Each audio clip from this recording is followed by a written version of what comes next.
August মাসের ৩ তারিখ আজ অত্যন্ত একটি গুরুত্বপূর্ণ দিন।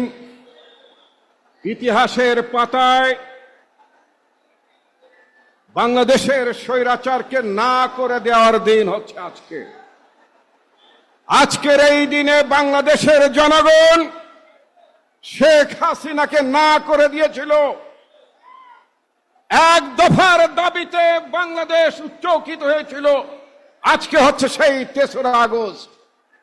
এই ৩রা আগস্টের মহান নায়ক হচ্ছেন আমাদের পার্টির নেতা, আমাদের পার্টির ভারপ্রাপ্ত চেয়ারম্যান জনাব তারেক রহমান,